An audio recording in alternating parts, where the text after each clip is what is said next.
En fait, moi, je trouve que c'est un... Je sais pas si... Moi, je trouve que c'est un super pouvoir d'être une fille. Alors, je sais pas, c'est peut-être parce que je suis pas un garçon, j'en sais rien. Mais, et c'est peut-être hyper cliché ce que je vais dire aussi, mais... euh, en tout cas, être une fille ou... Enfin, je sais pas si ça m'aide, mais en tout cas, ça m'empêche pas Non, je sais pas, pour moi, toutes les émotions, elles sont humaines, elles sont universelles. C'est pas une question de genre, d'arriver à se connecter à un moment donné à une vérité qui parle aux gens, à des messages qu'on a envie de porter. Enfin, j'ai pas l'impression qu'une fille, ça m'est ni aidé, je sais pas, je sais pas trop. Je sais que c'est une interview là-dessus, mais j'ai pas trop. En tout cas, ça ne m'a jamais bloqué. Ça m'a jamais empêché de. Si ce n'est peut-être que selon les statistiques, c'est plus dur de devenir actrice quand on est une fille parce qu'il y a peut-être moins de rôles et il y a peut-être plus de comédiennes que de comédiens sur le marché, on va dire. Ça, peut-être, c'est un peu chiant, j'avoue. Mais, et puis aussi, c'est vrai qu'il y a aussi des fois un peu cette concurrence de. Voilà, mais dans tous les secteurs en fait, quand on est une fille, on est un peu plus en compétition aussi avec les autres femmes parce que il y a toujours ce truc voilà, de méfiance un peu jusqu'à ce que ça devienne une forme de sororité magnifique aussi. C'est aussi à double tranchant en fait. À chaque fois, je trouve que moi j'aime bien être une fille parce que j'ai l'impression que tout est un peu plus intense. Voilà. Clairement, moi j'ai énormément de chance là-dessus. C'est que moi je viens d'une famille où les femmes ne s'épilent pas. Ça change tout. Déjà, ça change tout. Donc moi j'ai grandi avec des femmes que je voyais non épilées. Je trouvais ça moche. Disons-le clairement. Même si j'ai grandi avec ça sous les yeux, je trouvais ça horrible. Je ne comprenais pas pourquoi elle ressemblait pas au mannequin, parce que moi j'ai lu Elle toute ma vie. Récemment j'ai arrêté, mais j'ai lu ça pendant très longtemps. Ça a été une grosse source d'inspiration dans ma vie. Et comment j'ai fait? Et ben en fait, c'est la preuve de l'importance des représentations. En fait, autour de moi, j'ai plein de filles de mon âge qui ont été de s'épiler. J'ai vécu avec beaucoup de filles en coloc, etc., dans mes contacts pro aussi. En fait, globalement, il y a eu un espèce de mouvement comme ça de meufs de plus de 25 ans, de mon âge, qui se sont arrêtées un peu. Et en fait, voilà. Et en fait, au bout d'un moment, j'ai arrêté aussi, parce qu'en fait, autour de toi, tu te dis, bon, en fait, ça change pas grand-chose. La barrière la plus énorme, c'est le regard des autres gens.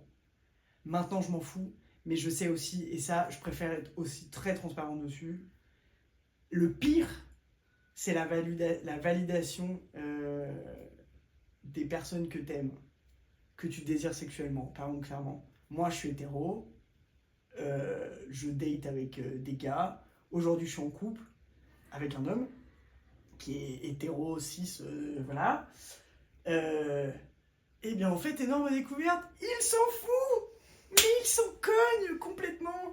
Et ce serait mentir de dire que j'arriverais aussi facilement si autour de moi j'avais que des mecs qui étaient en mode c'est dégueulasse ce que tu fais, je n'ai peut-être pas cette présence, voilà, je sais pas si j'arriverais aussi facilement. En fait, globalement,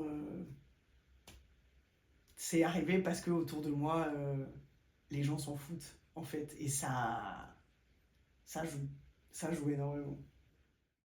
Même la façon de penser de ma mère et ma façon de penser, c'est radicalement différent. Même pas sur des trucs de go. Par exemple, simple, hein, j'ai pas envie de me marier. Ma mère, c'est une dinguerie, quoi.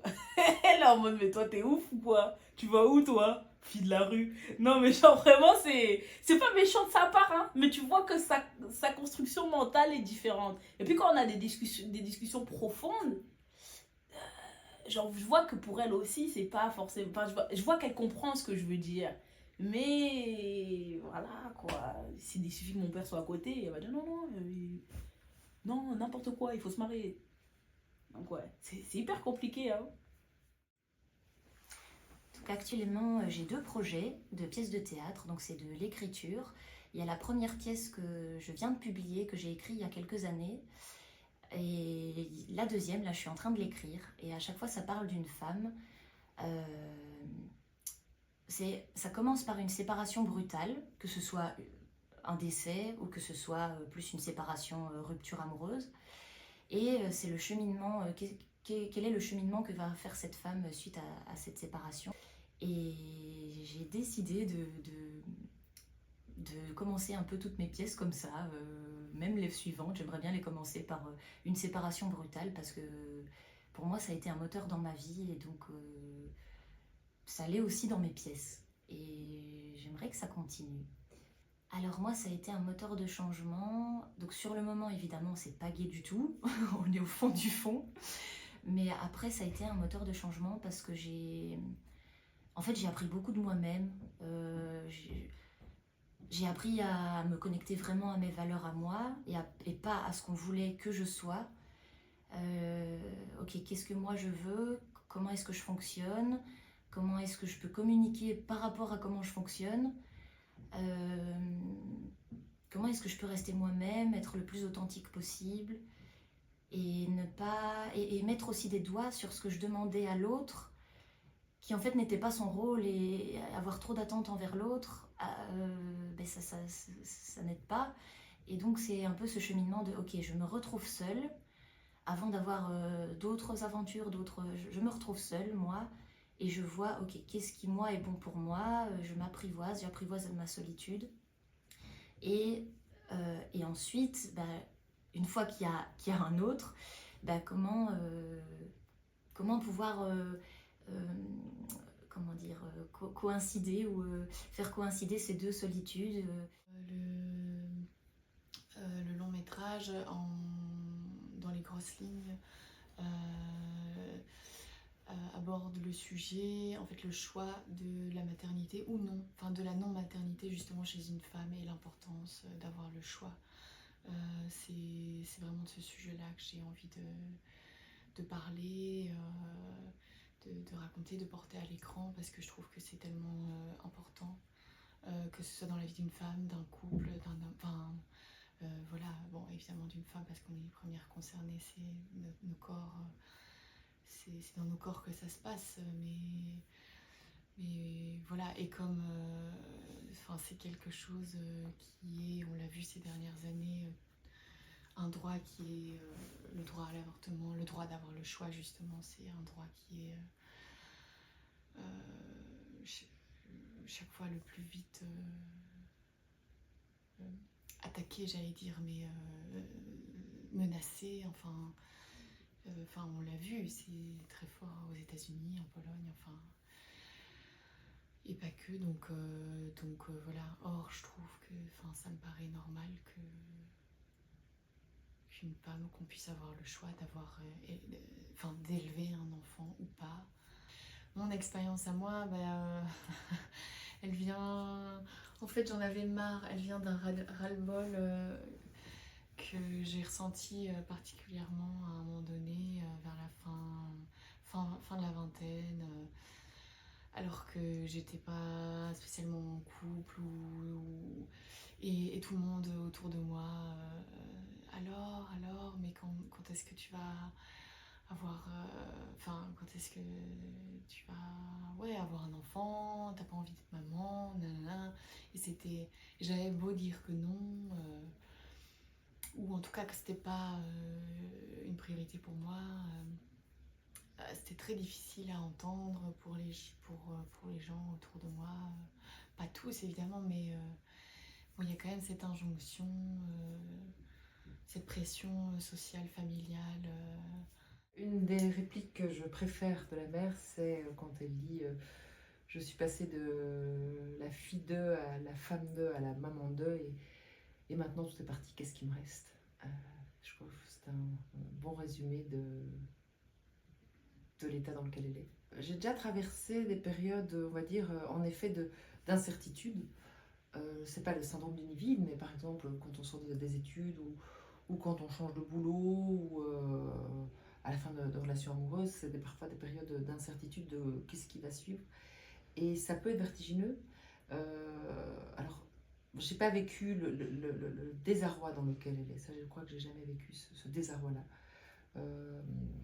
Mais clairement, des périodes vertigineuses, oui. J'aime beaucoup aussi être dans un petit cercueil comme un violon. Se dire que le violon, cet objet, cet instrument absolument sublime qui rentre dans cette petite boîte et c'est rien du tout. Et comme ça, et ça rend tout, c'est un monde. Et c'est ça qu'on devrait essayer de faire, c'est-à-dire avoir quelque chose comme une petite boule, bien travaillée, bien gardée, qu'on nourrit de plus en plus de l'extérieur vers l'intérieur. Pas comme ça, mais comme ça. Et en fait, quand on dit être dans un petit cercueil comme un violon, c'est... je cherche pas plus que ça. Je n'ai pas des ambitions immenses de quelque chose qui n'est même pas que je puisse même pas saisir. Le monde est plus simple que ça. Et on le complique énormément. On le juge énormément. Après, je peux aller très loin dans tout ce qu'on vit aujourd'hui, mais c'est ça. Je pense qu'avec l'âge aussi, on commence à mettre chaque chose à sa place et des choses voilà, qui pouvaient être importantes pour moi à un certain moment, ils ne le sont plus maintenant. Et je pense qu'avec l'âge, en tout cas moi dans mon expérience, j'ai vais beaucoup plus vers les essentiels, tu vois, qui je suis et je n'ai plus autant besoin de faire semblant de quoi que ce soit en fait. Et on a, je pense malheureusement, trop souvent l'idée dans les dynasties que les reines ou les princesses se rangent derrière leur mari, le roi, et n'ont pas vraiment de choses à dire ou d'actes à poser. Et je pense que justement, l'exemple de la reine Elisabeth à son époque, l'exemple de la reine Mathilde actuellement, et on verra pour la princesse Elisabeth, mais sont des contre-exemples qui montrent que c'est pas parce qu'on est la reine qu'on n'a pas son mot à dire ou des actes à poser. Voilà, alors c'est clair qu'il y a la question du protocole, il y a la hiérarchie, etc. C'est sûr, mais il y a ce cadre-là. Mais au fond, on a quand même cette application de ces femmes qui agissent en tant que femmes avant tout, même si elles ont leur titre, pour se rapprocher des gens, pour se rapprocher du peuple. Et voilà, il y a toute ce bouillonnement, je dirais, d'application, d'engagement qui pour moi me passionne et que je respecte énormément. Pour moi, construire, c'est toujours avec d'autres. Je ne sais pas construire s'il n'y a pas un objectif, s'il n'y a pas un objectif qui peut emmener les autres avec moi, quoi. Donc que ce soit par exemple une famille, ça c'était vraiment un rêve, le rêve d'avoir 6 enfants, c'était quelque chose qui me paraissait évident. C'était évident de pouvoir emmener une tribu avec moi. Et puis de ne pas s'arrêter non plus à ça, quoi. De ne pas s'arrêter simplement à ça et de pouvoir dire justement à ses enfants, vous voyez, quelles que soient les différentes étapes de la vie, il y a toujours quelque chose qui est encore possible. Il est toujours possible encore de réaliser quelque chose, de créer quelque chose. Et tant qu'on crée, tant qu'on réalise, et tant qu'on a cette énergie-là, ben la vie est belle, le monde est beau et tout va bien, quoi. Et je suis allergique aux personnes qui disent aux plus jeunes, que ce soit leur enfant ou pas, ah oui, mais moi, à mon époque, ah mais oui, mais moi, tu sais, ah mais nous, c'était pas comme ça. Mais il faut arrêter, il faut juste arrêter, quoi. Il faut vivre avec les jeunes, et avec le moins jeune d'ailleurs aussi, et il faut avancer d'une manière positive, il faut savoir se repositionner, savoir se remettre en question, savoir être humble, et puis surtout être positif et créatif, parce que c'est ce qui permet tout.